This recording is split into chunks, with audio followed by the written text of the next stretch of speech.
दोस्तों, बहुत बार जीवन में हमारे सामने ये सवाल आता है कि what is the purpose of life. Financially, professionally बहुत ज्यादा ग्रो करना, क्या ये जीवन का मकसद होना चाहिए?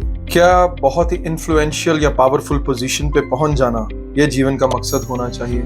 या जीवन का मकसद होना चाहिए अच्छी जॉब ढूंढना, बच्चे पैदा करना, उनको पालना पोसना बड़ा करना? क्या ये जीवन का पर्पस होना चाहिए? तो आज की डिस्कशन दोस्तों इसी टॉपिक पर होगी, what is the purpose of life. Let's discuss. America के एक फेमस साइकोलॉजिस्ट हुए जिनका नाम था अब्राहम मैस्लो।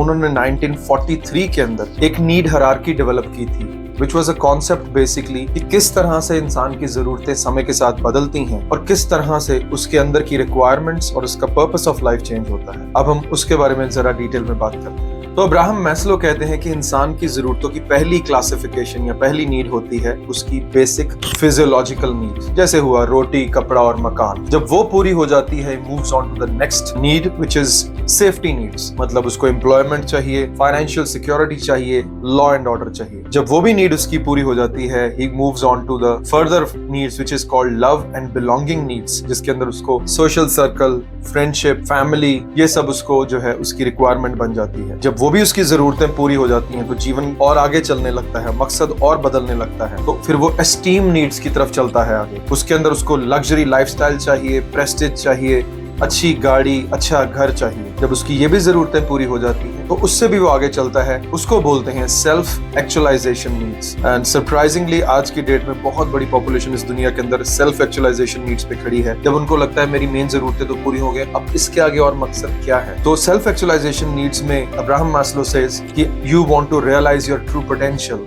आप अपने पैशंस को परस्यू करना चाहते हैं, क्रिएटिविटी दिखाना चाहते हैं अपने वेंचर्स में, कुछ स्पिरिचुअल ग्रोथ करना चाहते हैं। So this was just a concept presented by Abraham Maslow which was very related to this whole discussion today. I thought I should present it further, but हम इसके आगे डिस्कस करेंगे तो जीवन जीने के डिफरेंट पर्सपेक्टिव्स क्या हैं, what should be the purpose of life. तो अब हम डिस्कस करेंगे कि जो लाइफ को जीने के तरीके हैं या पर्पसेस ऑफ लाइफ हैं, उसके डिफरेंट पर्सपेक्टिव्स हैं। डिफरेंट लोगों की सोच डिफरेंट है, हर किसी की अपनी एक रिक्वायरमेंट है और कुछ भी सही और गलत नहीं है। पर हम उन डिफरेंट पर्सपेक्टिव्स को यहाँ स्टडी करेंगे जो आपका भी पर्पस ऑफ लाइफ हो सकता है। It is just about how you relate to which perspective. तो बहुत इंपॉर्टेंट इसके अंदर एक पर्सपेक्टिव है, वो है परस्यूइंग योर पैशंस। आपके जो भी पैशंस हैं उनको फुलफिल करना, उनको परस्यू करना। ये सच है दोस्तों कि हम सब ने एक दिन दुनिया से जाना है, लेकिन उसके दौरान अगर हम जो करना चाहते हैं अगर हम वो कर पाए तो जीवन जीने का मजा बहुत ज्यादा आएगा। दिलजीत दोसांझ का मैंने रिसेंटली एक शो देखा जिसमें उन्होंने कहा कि मैं जानता हूं एक दिन हम सब ने दुनिया से जाना है, लेकिन जो बीच वाला जो पार्ट है, व्हाई नॉट उसको जरा खुल के जिया जाए।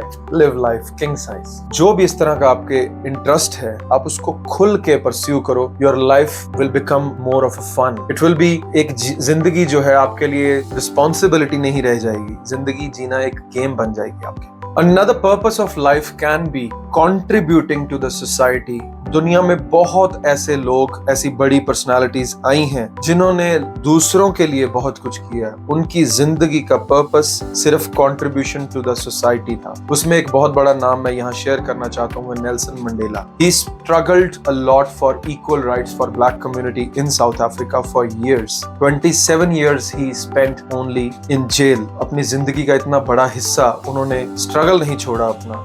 पर्पस ऑफ लाइफ सिर्फ एक ही था, to get equal rights for their community. तो दोस्तों कई बार हमारी जिंदगी का पर्पस समाज के लिए कुछ अपलिफ्टमेंट, समाज के लिए कुछ अच्छा कर जाना भी हो सकता है। ऐसे बड़े नामों में एक नाम श्री रतन टाटा भी है, जिन्होंने अपनी सारी जिंदगी डेडिकेटेड टू ह्यूमन रेस रखी है। उन्होंने बहुत कुछ कंट्रीब्यूट किया इस समाज के लिए। उन्होंने अपनी जिंदगी के अंदर अपने डिविडेंड्स का 65% एवरी ईयर ही contributed to basically some noble causes. तो इसी तरह से अगर आपको भी जिंदगी में ये लगता है कि आप किसी के लिए कुछ करना चाहते हो और अगर वही आपका जिंदगी का मोटिव है तो it's not bad at all. Third one is personal development. बहुत लोग ऐसे हैं जिनके लिए उनकी लाइफ का पर्पस पर्सनल डेवलपमेंट है। अच्छी बुक्स पढ़ना, अच्छे बड़े लोगों को सुनना, उनकी वीडियोस देखना, ऑडियो सुनना, उनसे इंस्पायर होना, उनकी लाइफ का पर्पस ही all the time growing as a human being and spreading that message amongst their society. अगर आपका मोटिव हर समय खुद को डेवलप करते रहना है, that can be your purpose of life and that is absolutely justified. Purpose of life can be finding your best self. Why not? Pablo Picasso, a famous painter, said, "The meaning of life is to find your gift."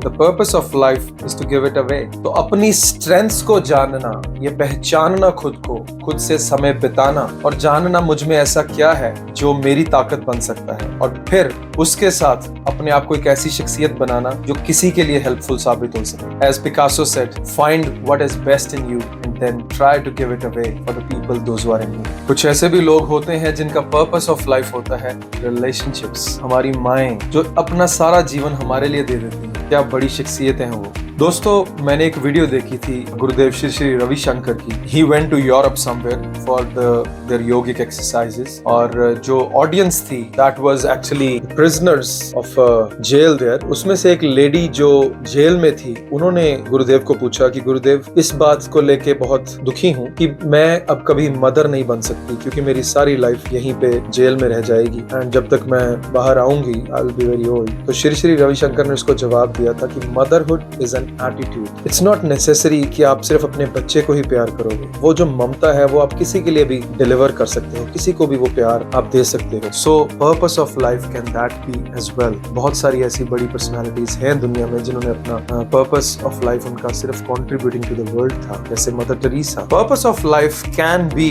Living a legacy. Thomas Edison ने 1200 experiments किए थे, तो उसके बाद he was able to invent bulb. Just imagine, whole of his life he contributed and never gave up just for one sole purpose. That was he wanted to invent bulb. इतनी बड़ी बात है. हम अपनी छोटी छोटी कमियों से, नाकामियों से हार के बैठ जाते हैं, और लोग वो भी हैं जो गिव अप ही नहीं करते. उनके जीवन का मकसद बस एक ठान लेते हैं और उसके पीछे वो लगे रहते हैं. थॉमस एडिसन ने अपने कोटेशंस में लिखा है, multiple times I failed, I only realise that this way I can not be successful. For being successful I have to try another method. So उसका माइंडसेट जो था बहुत पॉजिटिव था इस चीज को लेके कि मुझे बल्ब इन्वेंट करना है. And just imagine what a great invention is bulb. आज हम एक लाइट के अंदर बैठे हैं. अगर लाइट ना होती तो हमारी जिंदगी आज भी लालटेन और कैंडल्स की लाइट में होती.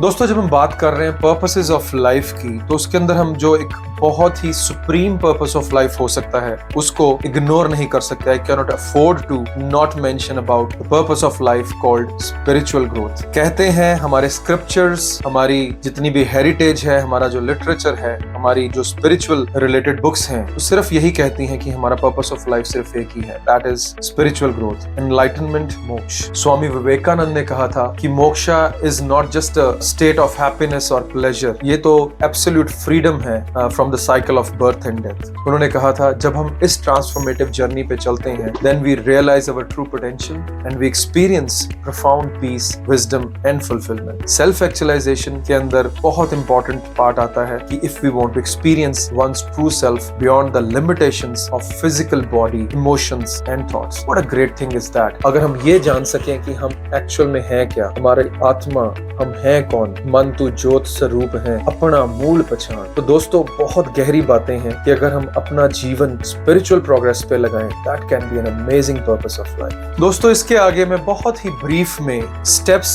डिस्कस करूंगा for the purposes of life. हमने एक डिफरेंट पर्सपेक्टिव्स डिस्कस किए, लेकिन उन्हें ढूंढना कैसे. One option can be self reflection. खुद के साथ समय बिताना, अपने पैशंस और स्ट्रेंथ्स को अंडरस्टैंड करना, अपने पास्ट एक्सपीरियंसेस से रियलाइज करना कि मुझे खुशी या फुलफिलमेंट कब फील होती है. Those things can answer this question. What activities make you feel alive, what do I enjoy learning. So ये सब चीजें आपको बता सकती हैं what can be my purpose of life. Second can be exploration. आप volunteer करें नई चीजों में, नई नई एक्टिविटीज करें, आपको उससे पता लग सकता है कि what really is something which I enjoy doing.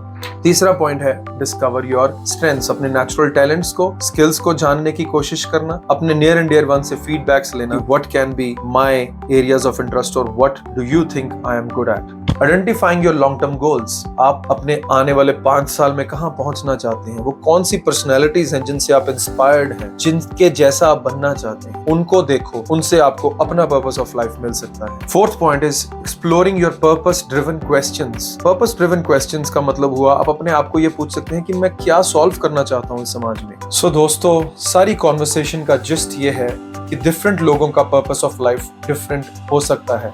किसी का परस्यूइंग योर ओन पैशंस हो सकता है, किसी का सोसाइटी में कुछ कंट्रीब्यूट करना हो सकता है, किसी का लीविंग अ लीगेसी हो सकता है, किसी का स्पिरिचुअल ग्रोथ हो सकता है. But you have to find your own purpose of life within your own self as we discussed. But ये याद रहे, be mindful of that. Just accumulating the wealth, materialistic wealth, should not be your purpose of life, because as Sadhguru said in his quotation, that do not mix ambience of life with life. जो external fulfillment है, external जो wealth है, that will never give you inner fulfillment, inner satisfaction.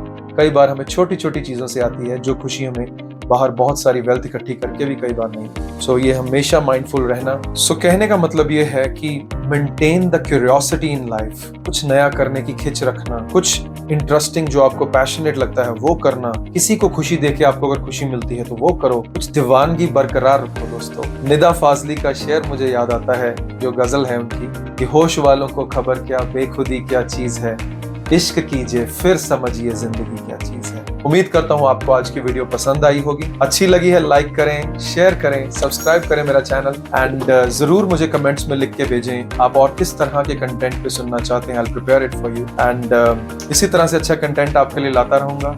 उम्मीद करता हूँ अच्छा लगा हो आपको. Thank you very much. Till then, good bye.